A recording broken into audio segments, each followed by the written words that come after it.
Quiero que me acompañen hoy, vamos a tener la lección de escuela sabática. Pero antes de empezar con la lección, quisiera hacerles una pregunta, porque me imagino que todos aquí somos miembros de alguna clase de escuela sabática, ¿verdad que sí? Todos, incluso habrá maestros también de escuela sabática, ¿verdad? Bueno, la pregunta que les quiero hacer es muy simple. ¿Por qué tenemos la escuela sabática? No hace falta responder en voz alta, pero quiero que piensen en eso. ¿Por qué razón o con qué propósito nos dividimos en clases para la escuela sabática? ¿Ha pensado usted en eso? Eso es algo importante, tenemos que tenerlo en cuenta. La señora White dice cuál es la razón o razones por las que debemos dividirnos en grupos pequeños para la escuela sabática. Ella menciona varias razones en sus escritos, dice, para la edificación mutua, quiere decir, para la edificación de todos los miembros de la clase y del propio maestro, para intercambio de opiniones y sentimientos. Es interesante eso, ¿verdad? Y dice, para encontrar la aplicación práctica de las verdades estudiadas a la vida real de cada uno. Claro, eso es el ideal, ¿verdad? Porque ustedes saben que en la práctica, por desgracia, a veces no es así, ¿no? A veces el maestro tiene dificultad en que las personas participen, quizá porque no han estudiado la lección, porque no saben de qué se trata, o quizá porque se sienten tímidos y no hablan, no participan. No solo la clase es importante porque el propósito es abrir la mente de las personas. No es solamente aceptar ciertos conceptos intelectualmente, sino que sean una parte práctica importante en la vida del cristiano. Y claro, hoy día se ha demostrado que en los últimos estudios que se han hecho, que para que los adultos aprendan mejor debe de haber dos cosas fundamentales. Una, que el tema que se trate sea relevante, sea importante para la persona. Y número dos, que la persona participe en la discusión. Por eso es tan importante que haya el grupo pequeño de la clase, aunque hoy no lo podemos tener así por ser en este lugar, pero el ideal es que la clase sea de unos 8 o 10 miembros y entonces se facilita, se promueve la participación de todos y hay edificación mutua y hay crecimiento espiritual. Pero para facilitar la participación se necesita dos cosas también muy importantes. Identificar la lección espiritual de ese día o de esa semana y encontrar una aplicación práctica para la vida diaria de cada uno. Porque cuando uno se queda en la superficie de las cosas, uno no aprovecha todo el valor y el poder que tiene y que se encuentra en la palabra de Dios. Por eso cuando nosotros profundizamos en la lección y no nos limitamos a un ejercicio intelectual, pues nos pasa o nos debería pasar lo que les pasó a los discípulos de Emaús. ¿Ustedes recuerdan qué es lo que les pasó? Abran conmigo los que tengan su Biblia o su teléfono en San Lucas capítulo 24. Estos discípulos habían oído de Jesús y tenían solamente un conocimiento superficial de lo que Jesús iba a hacer. Por eso, cuando supieron que había sido crucificado, se desanimaron o yo diría que hasta se deprimieron e iban cabizbajos en el camino hacia Emaús, un pueblecito cerca de Jerusalén. Y entonces, ustedes recuerdan, tuvieron un encuentro con Jesús. Y dice en el versículo 27, San Lucas 24, versículo 27, dice: y comenzando desde Moisés, siguiendo por todos los profetas, se puso a explicarles en todas las escrituras lo referente a él. Esa palabra explicarles es en griego hermeneu, que quiere decir les interpretó lo que decía la Biblia acerca de él, todas las escrituras. Y dice en el versículo 45, entonces les abrió la mente para que comprendiesen las Escrituras. ¿Y cuál fue el resultado en la vida de estos discípulos? Dice en el versículo 32, y se dijeron el uno al otro, ¿no estaba ardiendo nuestro corazón dentro de nosotros mientras nos hablaba en el camino cuando nos abría las Escrituras? Y eso es el propósito supremo de la escuela sabática, que nuestro corazón arda, que nuestra mente esté abierta cuando entendemos y aceptamos lo que nos dicen las Sagradas Escrituras de una manera práctica que afecta nuestra vida diaria. La lección de esta semana es interesante, sobre el poder extraordinario de nuestro Salvador Jesucristo. ¿Verdad que es interesante? Sin embargo, la relevancia y el valor que puede tener para nosotros no es suficiente con la lección de hoy, porque necesitamos entenderla en el contexto correcto. ¿Cuál es el contexto de la lección de hoy, que es la tercera lección? El contexto es lo que aprendimos o estudiamos la semana pasada en los primeros versículos de la Epístola a los Efesios del primer capítulo. Vengan conmigo allí al primer capítulo de Efesios, porque tenemos que hacer la conexión entre lo que vimos la semana pasada y lo que estamos viendo esta semana. Si no hacemos la conexión, no vamos a poder entender la lección de hoy. Dice en el versículo 4, Efesios 1, versículo 4, según nos escogió en Él antes de la fundación del mundo. Ahora, el pastor que me bautizó a mí, que fue mi mentor durante mucho tiempo, cuando yo era un joven, él me dijo, para que entiendas mejor la palabra de Dios, tienes que leerla como si haya sido escrita para ti. Es decir, tú eres el recipiente de esa epístola. Esta no fue escrita solo a los Efesios. Es más, en otra parte dice que dice San Pablo, después de que hayan leído esta carta, pásenla a otra iglesia de la Odisea y a otras iglesias. Es decir, que las cartas de San Pablo no eran solamente dirigidas a una iglesia en particular, pero a todos los creyentes. Por eso este pastor me dijo, tú tienes que poner tu nombre ahí para que entiendas lo que quiere decir la carta y te impresione y puedas beneficiarte de ella. Por eso, por ejemplo, él me dijo en el versículo más famoso de toda la Biblia, San Juan 3:16, dice, porque de tal manera amó Dios al mundo. ¿Pero eres tú parte del mundo? Claro que sí. Entonces pon tu nombre ahí. Entonces yo aprendí a leerlo así, porque de tal manera amó Dios a Antonio, que dio a su único hijo para que si Antonio cree, no perezca, sino que tenga vida eterna. Y cuando uno lee la Biblia así, uno le encuentra un significado y un valor extraordinario, que llega hasta lo más profundo de nuestro corazón. Por eso cuando dice aquí en el versículo 4 que todos los que estamos aquí, todos los cristianos, hemos sido escogidos por Dios antes de la fundación del mundo. ¿Lo entendieron? Porque lo normal, lo lógico, es que uno escoja a un Dios todopoderoso, ¿no? Pero lo que es maravilloso e incomprensible es que ese Dios todopoderoso nos haya escogido a nosotros, pobres, humildes e imperfectos humanos. Pero eso, aunque no lo comprendemos, esa es la realidad, porque es lo que nos dice el Señor. Así que Él me escogió a mí. ¡Wow! ¿No dicen amén? No, no es necesario, yo sé que lo están pensando. Es tan fuerte este concepto que a veces uno se bloquea, ¿verdad? Dios me escogió a mí y te escogió a ti antes de la fundación del mundo. ¿Quiere decir que Dios me escogió antes de que mis padres se conocieran? Sí. ¿Antes de que mis abuelos se conocieran? Sí. Antes de los siglos, antes de la fundación del mundo, el Señor ya vio algo especial en mí y me escogió. Y algo especial vio también en ti y te escogió. Es más, es tan maravilloso porque el Señor no solamente nos escoge, pero dice en su santa palabra que Él toma una parte activa en nuestra formación, aún antes de nacer.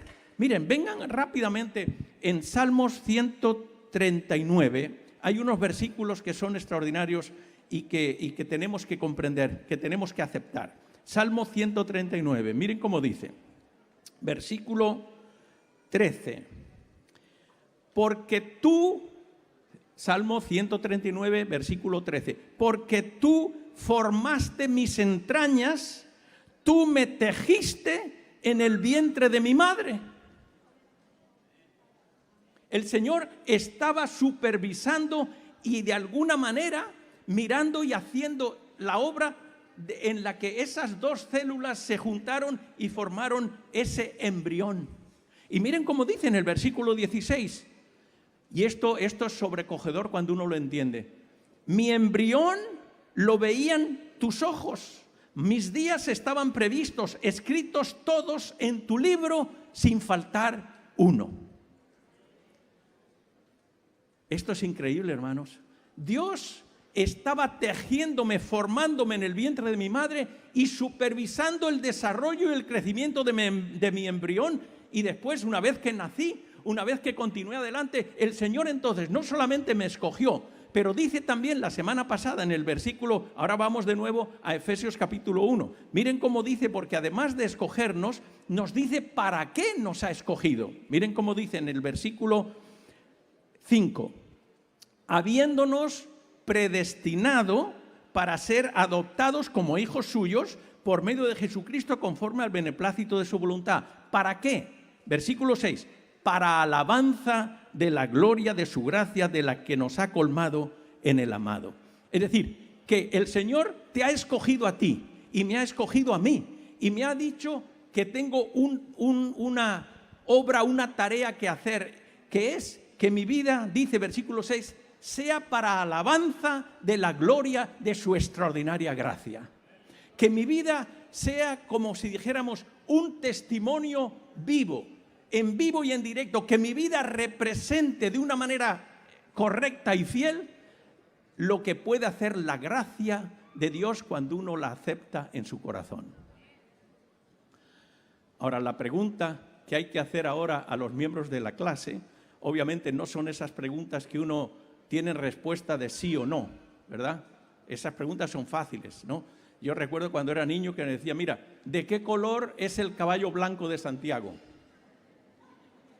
¿Verdad que uno no tiene que pensar mucho para naturalmente? Pero por eso las preguntas en la clase de escuela sabática tienen que ser preguntas que no solamente ejerciten la memoria, sino que nos hagan pensar, que nos hagan reflexionar, que desafíen nuestra capacidad de comprensión.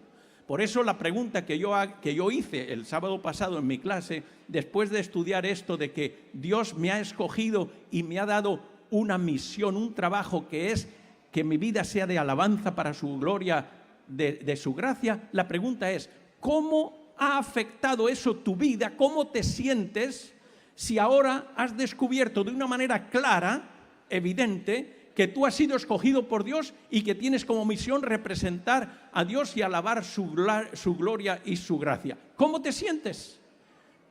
¿Qué piensas? Y después de que uno da su opinión, entonces obviamente otro tiene que dar su opinión también. Y es en ese intercambio de opiniones en los que todos tenemos una edificación mutua. Por eso se necesita la escuela sabática y se necesita que la hagamos y la desarrollemos de la manera correcta para que sea una bendición y sirva para nuestro crecimiento espiritual. Ahora viene la lección de esta semana.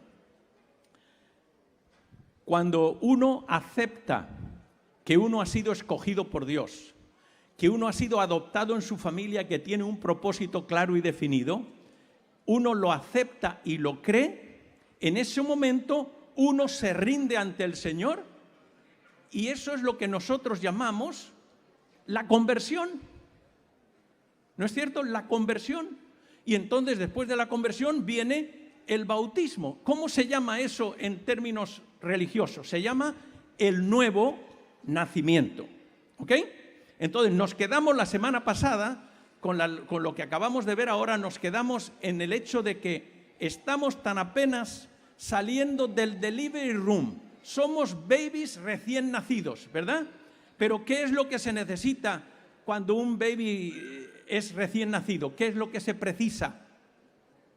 Se precisa que crezca saludablemente, ¿no es así? Que crezca de acuerdo a los planes y a la idea que tienen los padres de que crezca, ¿no? Entonces, ahora es donde viene la lección de hoy, en la que vemos el poder extraordinario de nuestro Salvador Jesucristo, en el que encontramos las herramientas, por así decir, los instrumentos de su poder y de sus recursos, para que no nos quedemos como babies recién nacidos, sino que continuemos creciendo como personas maduras en el conocimiento de nuestro Salvador Jesús. ¿Recuerdan lo que dice en San Juan 17:3? Esta es la vida eterna. Es decir, esto es lo más importante de toda la revelación divina. Que te conozcan a ti, el único Dios verdadero, y a Jesucristo a quien has enviado. Todo el propósito de la Biblia, todo el propósito de la religión, de toda la revelación, es que conozcamos de verdad el carácter de Cristo. Porque a través de los siglos, desde el primer pecado que hubo en el cielo, se ha desvirtuado el carácter del Señor, ¿no? Y por eso muchos de nosotros hemos crecido con una idea errónea de cómo es Dios. Porque ese Dios que nosotros a veces tenemos miedo porque se nos ha presentado como un Dios justiciero, vengativo, malo, que castiga a los que lo desobedecen, que castiga a los malos. Yo tengo problema con eso, hermanos, porque yo soy padre, ¿verdad? Todos aquí, o la mayoría, tenemos hijos. Yo recuerdo cuando nació mi hija, en aquella época, ustedes saben, cuando yo crecí, los hombres, los padres, normalmente no estaban en el delivery room, en el birthing place, ¿no? Los padres esperaban en la salita de espera, ¿verdad? Cuando daba a luz la esposa, entonces salía el doctor o la enfermera, todo ha ido bien, es un niño, es una niña, lo que sea, ¿verdad? Pero hoy día no es así. Hoy día los padres están también en el momento del delivery, en el momento del nacimiento. Y yo, pues claro, no es que me apeteciera mucho eso, pero pues uno tiene que ir con la sociedad, ¿verdad? Uno tiene que hacer lo que hacen los demás. Así que yo también me introduje también, allí me invitaron, me pusieron una máscara, en fin, todo eso. Y estaba mi esposa dando a luz. Ustedes saben cómo es, yo no les tengo que decir. Claro, yo estaba mirando en su cara, en este lado de aquí, a la cabeza. Yo no estaba mirando al otro lado, a la cabeza. Y entonces sale el baby, ¿no? Y entonces, en el momento en el que sale el baby, el doctor se lo pone a mi esposa en el pecho, como hacen, ¿verdad?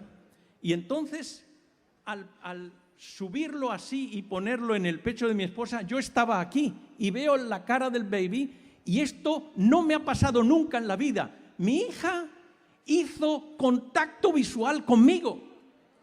Como dicen en inglés, hizo eye contact conmigo. Yo nunca había visto eso en un niño tan pequeño, recién nacido. Los niños, ustedes saben, cuando tienen 1 mes, 2 meses, normalmente no miran a la cara directamente, a los ojos. Pero ella me miró y yo me asusté, porque eso no me había pasado nunca en la vida. Pero en ese momento, hermanos, el Señor me puso algo en mi mente y yo tomé una decisión en ese mismo momento. Esta es mi hija y la voy a ayudar, la voy a proteger, le voy a bendecir en todo lo que yo pueda, incondicionalmente. Y yo hice esa promesa en ese momento. Pero ¿saben qué? Cuando yo nací, estaba Jesús también allí conmigo, con mis padres. Y yo estoy seguro que si yo, humano, prometí amar, cuidar y proteger a mi hija, ¿no creen ustedes que mi Salvador Jesucristo también prometió eso en el momento en que yo nací? Y también estaba Jesús en el momento en que usted nació también. Y también prometió amarlo, cuidarlo, protegerlo, bendecirlo incondicionalmente. Porque, como digo, a veces pensamos que Dios nos castiga, ¿verdad? Si nos portamos mal. Ahora, déjenme que les haga una pregunta. Usted ama a sus hijos, ¿verdad? Solo cuando se portan bien. ¿No? ¿Ama usted a sus hijos cuando le desobedecen? También los ama, ¿verdad? Si nosotros amamos a nuestros hijos aunque se portan mal y desobedecen, ¿cómo no nos va a amar el Señor a nosotros, que es mucho más amante que cualquiera de nosotros, que cualquier padre o madre humanos? El amor de Dios es incondicional. Entonces, lo que está diciendo acá es que ahora que estamos creciendo, el Señor nos provee con los instrumentos, con las herramientas para que nuestro crecimiento haga posible que lleguemos a la meta o al objetivo de cumplir el plan que Él tiene diseñado para nosotros. Y lo vuelvo a repetir, ese plan es que nuestra vida sea un canto, un testimonio de alabanza a la gracia extraordinaria y el amor de Dios. Entonces, ahora dice San Pablo, versículo 1, Efesios 1, ahora en el versículo 17, miren lo que dice. Pablo ora por los efesios, es decir, ora por mí también y por ti, ¿no es cierto? Y entonces él ora porque él también ha hecho lo mismo, él ha cumplido el plan que Dios tenía para su vida, ¿no? Él también ha ejercitado ha usado este instrumento que Dios le dio. Y entonces nos dice en el versículo 17, oro para que os dé espíritu de sabiduría para que puedan alcanzar el conocimiento pleno del Señor. En otras palabras, lo que está diciendo es que la manera de crecer espiritualmente, recuerdan, somos babies cuando aceptamos el plan de Dios y ahora vamos creciendo. Y dice, es imprescindible que para llegar a tener un conocimiento pleno, completo de Dios, es imprescindible orar, porque es la única manera de que vas a poder mantener una relación íntima y diaria con Dios. Por eso la oración, cuando San Pablo habla de la oración, siempre dice oración con acción de gracias. Porque nosotros, ustedes saben que normalmente oramos pidiéndole cosas al Señor. Es como un shopping list, una lista de compra, ¿verdad? Le decimos al Señor las cosas que Él ya sabe, pero se las decimos, se las repetimos. Y está bien, hay que orar y pedirle al Señor y decirle cómo nos sentimos, naturalmente. Pero también tenemos que dar gracias al Señor, alabarlo y por lo que Él ha hecho y por los planes que Él tiene para nuestra vida. Ahora viene la pregunta para pensar que yo le haría a los miembros de mi clase.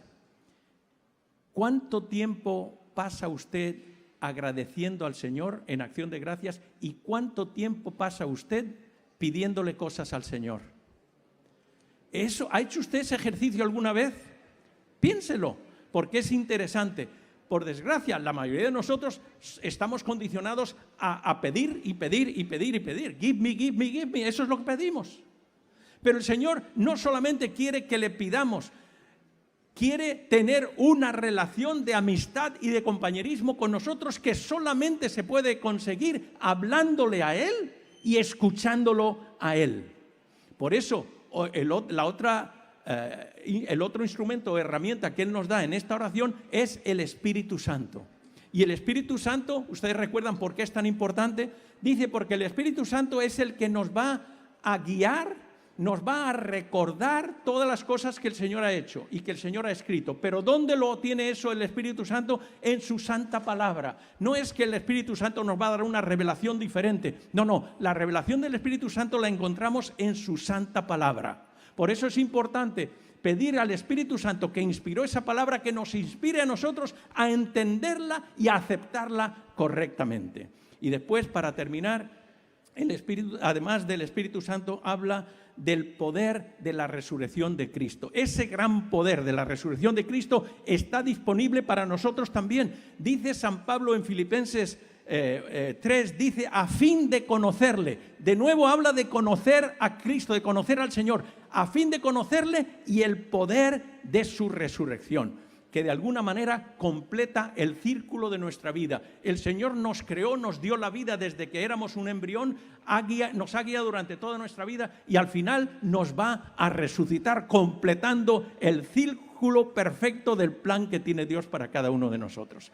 Entonces, resumiendo, y con esto termino, resumiendo, Dios me escogió, me predestinó para ser parte de su familia y para que yo alabe la gracia extraordinaria, me da los elementos y herramientas para que yo pueda conseguirlo y llevarlo a cabo, y de la misma manera que me creó, me supervisó, ha prometido resucitarme en el día final.